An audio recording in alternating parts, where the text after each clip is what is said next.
पाकिस्तान और IMF के दरमियान स्टाफ लेवल मुआहदा तय पा गया। एग्जीक्यूटिव बोर्ड से मंजूरी के बाद $1.1 अरब की आखिरी किस्त जारी की जाएगी। IMF एलामिये में कहा गया कि पाकिस्तानी हुक्काम ने बिजली और गैस की कीमतें बर वक्त बढ़ाने का वादा और तवानाई की कीमतें बढ़ाकर गर्दिशी कर्ज में इजाफा रोकने का अज़म जाहिर किया है। स्टेट बैंक गैर मुल्की करेंसी मार्केट में शफाफियत रखेगा। एलामिये के मुताबिक पाकिस्तान की मुआशी और माली सूरत हाल में बेहतरी आई। बेहतर पॉलिसी मैनेजमेंट के बायस मुआशी नमू और एतमाद बहाल हुआ। स्टेट बैंक और निगरान हुकूमत के हालिया महीनों में प्रोग्राम पर काम को सराहा। पाकिस्तानी हुक्काम टैक्स बेस में इजाफे पर कारबंद हैं। इक्तसादी कमजोरियों से निमटने के लिए जारी पॉलिसी और इस्लाहात की अहमियत पर जोर। इस साल तरक्की की शरह कम रहने की तवक्को और अफरात ज़र हदफ से ज़्यादा है। पाकिस्तान ने नए कर्ज प्रोग्राम के हुसूल में दिलचस्पी जाहिर की। पाकिस्तान से medium term fund supported programme पर मुज़ाकरात आने वाले महीनों में शुरू होंगे।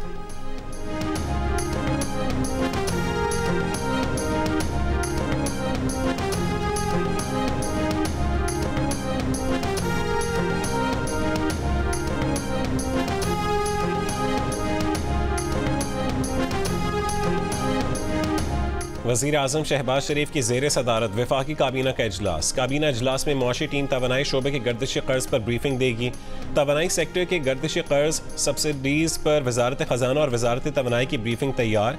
ज़राए के मुताबिक तवानाई सेक्टर का गर्दिशी कर्ज तकरीबन 5.5 खरब रुपए तक पहुँच चुका है। पावर सेक्टर का गर्दिशी कर्ज 2.3 खरब, गैस सेक्टर का 3.1 खरब रुपए से जायद है। रवा माली साल के बजट में सब्सिडीज़ एलोकेशन और यूटिलाइजेशन पर भी टीम ब्रीफिंग देगी।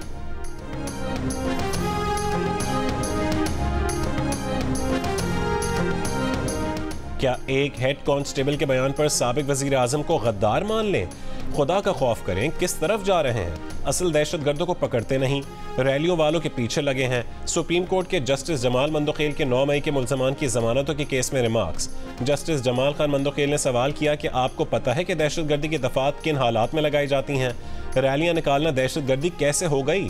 पंजाब हुकूमत के वकील ने कहा कि मुल्ज़मान ने अपने लीडर की गिरफ्तारी पर साजिश के तहत हसास इदारों पर हमले किए। पेट्रोल बम बरामद हुए, फायरिंग का भी इल्ज़ाम है।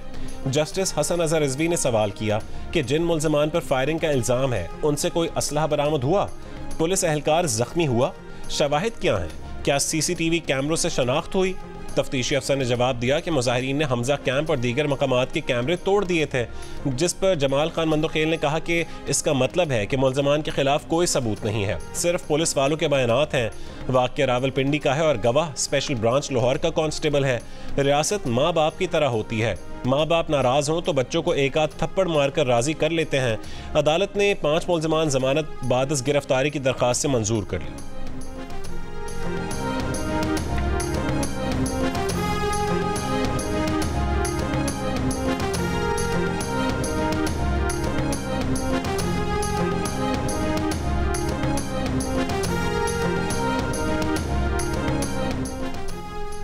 आम इंतखाबात में मुबैना धांधली के खिलाफ बानी PTI ने सुप्रीम कोर्ट में जुडिशल कमीशन तश्कील देने के लिए दरख्वास्त दायर कर दी। दरख्वास्त में इस्तदा की गई है कि सुप्रीम कोर्ट के हाजिर सर्विस जजेस पर मुश्तमिल जुडिशल कमीशन बनाया जाए।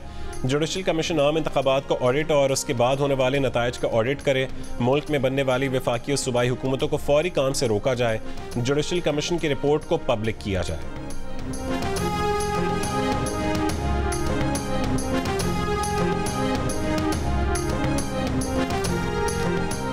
इस्लामाबाद हाई कोर्ट का PTI की इस्लामाबाद में जलसे की इजाज़त के लिए ज़िला इंतज़ामिया को दरख्वास्त पर 2 दिन में फैसला करने का हुक्म।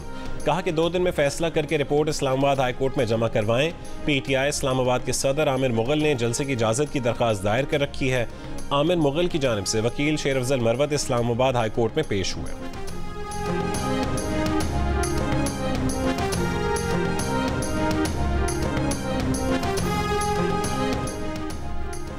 Chief of army staff general Asim Munir की रियाद में सऊदी वली अहद मोहम्मद बिन सलमान से मुलाकात। ISPR के मुताबिक मुलाकात में इलाकाई अमन सलामती, 2 तरफा दिफा और सिक्योरिटी ताउन समेत बाहमी दिलचस्पी के उमूर पर तबादला ख्याल किया गया। शहजादा मोहम्मद बिन सलमान ने कहा है कि सऊदी अरब और पाकिस्तान के तारीखी, बिरादराना और मजबूत ताल्लुकात हैं। दोनों हमेशा एक दूसरे के साथ खड़े रहे हैं, मुस्तकबिल में भी हमेशा पाकिस्तान के साथ खड़े रहेंगे। सऊदी वली अहद का 2 तरफा ताल्लुकात मजीद मजबूत बनाने की ख्वाहिश का इजहार।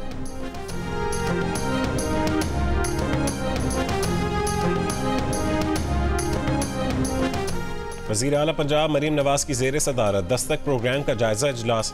मरीम नवाज की घर तक सर्विसेज फराहम करने के लिए ऐप और कॉल सर्विस शुरू करने और राइडर्स की फौरी रजिस्ट्रेशन और ट्रेनिंग शुरू करने की हिदायत। कहा कि हुकूमत अवाम के लिए सहूलत और गुड गवर्नेंस हर हाल में यकीनी बनाएगी।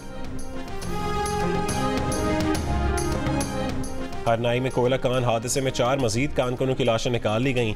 हादसे में जाँ बहक कानकनों की तादाद 12 हो गई। 8 कानकनों को पहले जिंदा रेस्क्यू कर लिया गया था। ऑपरेशन मुकम्मल होने के बाद कान को सील कर दिया गया। हरनाई की कोयला कान में गैस भरने से धमाके के बाद कानकन फंस गए थे। वजीर आजम शहबाज शरीफ का कीमती जानों के नुकसान पर दुख का इजहार।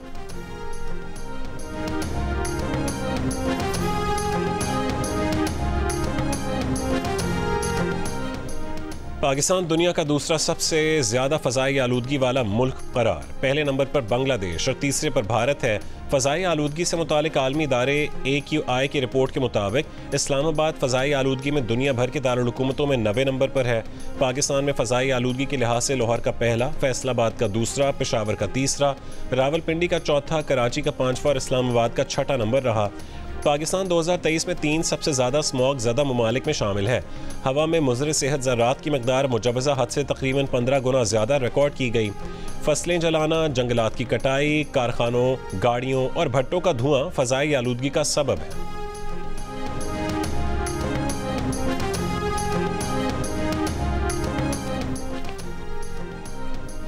हवाई आलूदगी को खतरनाक हद से नीचे लाने के लिए नेशनल क्लीन एयर पॉलिसी 2023 पर अमल दरामद नागुज़ीर है। सूबों और वफाकी हुकूमत को इस बहरान के खात्मे के लिए मिलकर काम करना होगा। आलमी इदारे AQI की सालाना रिपोर्ट पर शहरी रहमान का तशवीश का इजहार। कहा कि 2023 में पाकिस्तान में हवाई आलूदगी का मयार 73.7 PM की खतरनाक हद तक रिकॉर्ड किया गया। हवाई आलूदगी का ये मयार सेहत के संगीन मसाइल का सबब बन सकता है। 2023 में लाहौर, कराची, इस्लामाबाद और कई शहरों को हवाई आलूदगी का सामना रहा। सर्दियां खत्म होने के बाद भी पाकिस्तान के शहर आलूदा शहरों की फहरिस्त में शामिल हैं।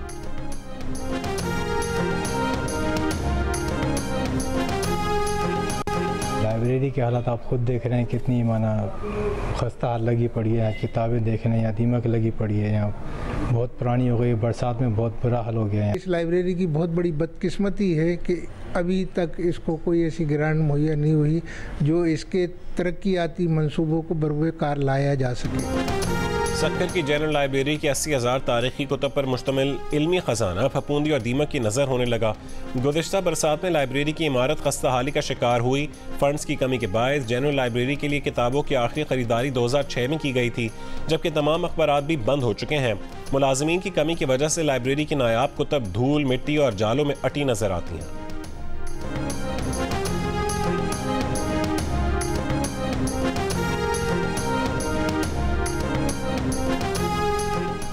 कंध कोट में प्राइमरी स्कूल टीचर के कत्ल का मुकदमा कुरमपुर थाने में दहशतगर्द की दफात के तहत दर्ज कर लिया गया। मुकदमे में 5 नामजद समेत 7 मुल्ज़मान शामिल। तलाश जारी।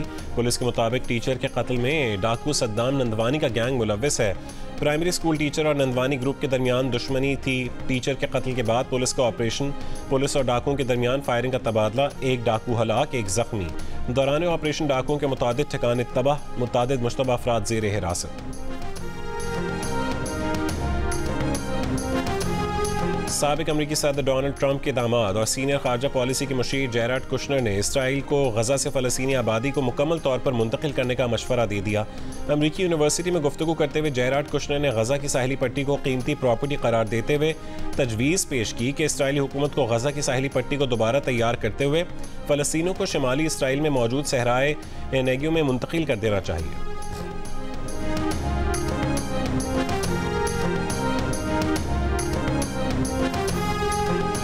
और अफगानिस्तान क्रिकेट बोर्ड ऑस्ट्रेलिया से दूसरी मरतबा सीरीज़ मुलतवी होने पर मायूस। कहा कि ऑस्ट्रेलिया ने तीसरी मरतबा सीरीज़ के मुलतवी होने का ऐलान किया है, जो मायूस कुन है। क्रिकेट ऑस्ट्रेलिया पर ऑस्ट्रेलवी हुकूमती के दबाव को समझते हैं। ऑस्ट्रेलवी हुकूमत अपनी पॉलिसियों को बोर्ड पर मुसलत ना करे। Cricket Australia full member board को एहतराम दे और मुतबादिल हल पर गौर करे। अफगानिस्तान और ऑस्ट्रेलिया की 3 T20 मैचेस की सीरीज़ रवां बरस अगस्त में शेड्यूल थी।